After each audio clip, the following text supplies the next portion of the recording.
बीते दिनों कांग्रेस के राष्ट्रीय महासचिव एवं पूर्व मुख्यमंत्री हरीश रावत पर लॉकडाउन के उल्लंघन में दर्ज किए गए मुकदमे को लेकर जहां विपक्ष की कांग्रेस प्रदेश की त्रिवेंद्र सरकार को विरोध प्रदर्शन के माध्यम से घेरने में लगी है, वहीं भाजपा भी सरकार के बचाव में दिख रही है। इसी को लेकर उधम सिंह नगर के वरिष्ठ भाजपा नेता एवं जिला महामंत्री विवेक सक्सेना ने कांग्रेस को आड़े हाथों लेते हुए कहा कि कांग्रेस डूबती हुई नाव है जो सत्ता पाने के लिए प्रदेश की जनता को झूठे प्रदर्शन कर बरगला रही है। उन्होंने कहा कि कानून सबके लिए बराबर है, चाहे वह देश का आम आदमी हो, चाहे इस देश का प्रधानमंत्री। इसमें कांग्रेस का गुस्सा बिल्कुल जायज़ नहीं है। और कल आदरणीय प्रधानमंत्री जी ने भी कहा था, ग्राम प्रधान से लेके प्रधानमंत्री तक सबको लॉकडाउन का पालन करना है। और हरीश रावत जी पे जो मुकदमा हुआ, तो लॉकडाउन का जब वो उल्लंघन करेंगे तो मुकदमा होगा। हम लोग को भी ऊपर पार्टी से ये निर्देश हैं।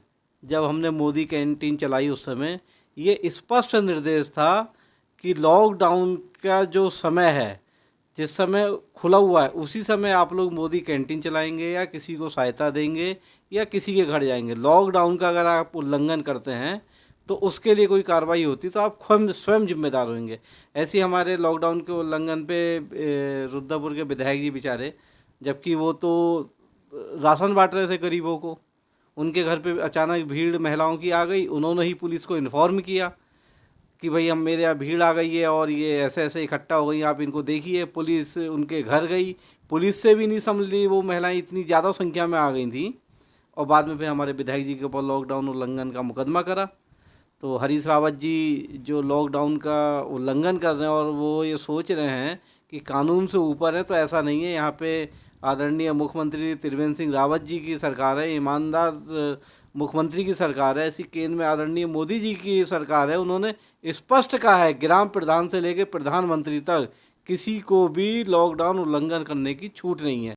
भारतीय जनता पार्टी की सरकार है उत्तराखंड में, और हम किसी भी श्रमिक का, किसी भी ठेका कर्मी को नहीं हटने देंगे।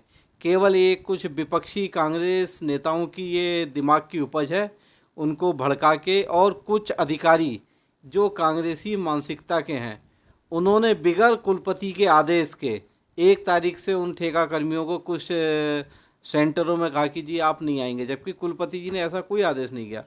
हम मंडल अध्यक्ष के साथ और जो महासंघ है जो इस आंदोलन को चला रही है, कल हमने महासंघ के अध्यक्ष त्रिलोकी शंकर मिश्रा, महामंत्री और उनके पदाधिकारियों को लेके आदरणीय कुलपति जी से वार्ता कराई। और कुलपति जी ने स्पष्ट हमसे कहा और ये विश्वास दिलाया है कि मैंने किसी को हटाने का कोई आदेश नहीं दिया है और कोई भी ठेका कर्मी नहीं हटेगा। हमने प्रदेश के कृषि मंत्री आदरणीय सुबोध उनियाल जी से भी बात करी। उन्होंने कहा सरकार की ऐसी कोई मंशा नहीं है किसी को हटाया जाए, और बजट की भी कोई समस्या नहीं है। कुलपति जी ने भी कहा बजट ठीक है, नहीं है, अभी थोड़ी लॉकडाउन की वजह से कुछ दिक्कत हुई, कर्मचारी छुट्टी पे थे, लेकिन बजट की हम कमी नहीं आने देंगे और सरकार भी बजट की किसी हालत में कमी नहीं आने देगी और किसी भी ठेका कर्मी को नहीं हटाया जाएगा। भारतीय जनता पार्टी के ये स्पष्ट मानना है, सभी कार्यकर्ताओं के लिए काम। अभी जब लॉकडाउन हुआ तो हमने अपने राष्ट्रीय अध्यक्ष आदरणीय नड्डा जी के आह्वान पर मोदी कैंटीन के द्वारा हर जगह भोजन का, उन्होंने 5 करोड़ लोगों को भोजन पैकेट देने का लक्ष्य रखा था, जिसके एवज में 9.5 करोड़ लोगों को भोजन का वितरण किया गया। इसके अलावा मोर्चों के द्वारा फेस मास्क वितरण का कार्यक्रम चल रहा है। उसके बाद फिर आजकल परिवार संपर्क कार्यक्रम चल रहा है, जो एक केंद्र सरकार की उपलब्धियों का पत्रक आया मोदी जी के द्वारा। तो वो हम सब घर घर जाके उस पत्रक को वितरण कर रहे हैं।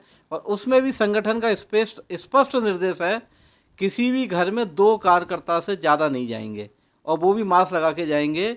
ये हम पत्रक वो जाके दे रहे हैं। इसके अलावा इस समय हमारी विधानसभाओं की वर्चुअल रैली चल रही है, जो वीडियो कॉन्फ्रेंसिंग के माध्यम से सभी कार्यकर्ता जनता जुड़ रही है, और उसमें केंद्र सरकार की उपलब्धियां, उत्तराखंड सरकार की उपलब्धियां, और अगर किसी को कोई समस्या है तो अतिथि से, मंत्रियों से उस बारे में बात कर रहे हैं। हमारे यहाँ खटीमा विधानसभा, नानकमत्ता विधानसभा, गदरपुर विधानसभा और बाजपुर विधानसभा की वर्चुअल रैली हो गई। कल हमारे वहाँ जसपुर विधानसभा की वर्चुअल रैली है, जिसे हमारे सरकार के यशस्वी कैबिनेट मंत्री मदन कौशिक जी, जो इस ज़िले के प्रभारी मंत्री हैं, सुबह 10 बजे वो संबोधित करेंगे, और दोपहर में 2 बजे किच्छा विधानसभा की अपनी रैली है, जिसमें हमारी राज्य मंत्री श्रीमती रेखा आर्या जी इस रैली को संबोधित करेंगी, जिसके लिए व्यापक स्तर पर तैयारी चल रही है। सोशल डिस्टेंसिंग का ध्यान रखते हुए मोबाइल के माध्यम से, लैपटॉप कंप्यूटर के माध्यम से और एलसीडी के और प्रोजेक्टर के माध्यम से हम जगह जगह इस रैली को करेंगे। कुछ 8-8, 10-10 कार्यकर्ता एक जगह बैठेंगे और जो नहीं कहीं बैठ पाते सदूर है वो अपने मोबाइल में सुनेंगे।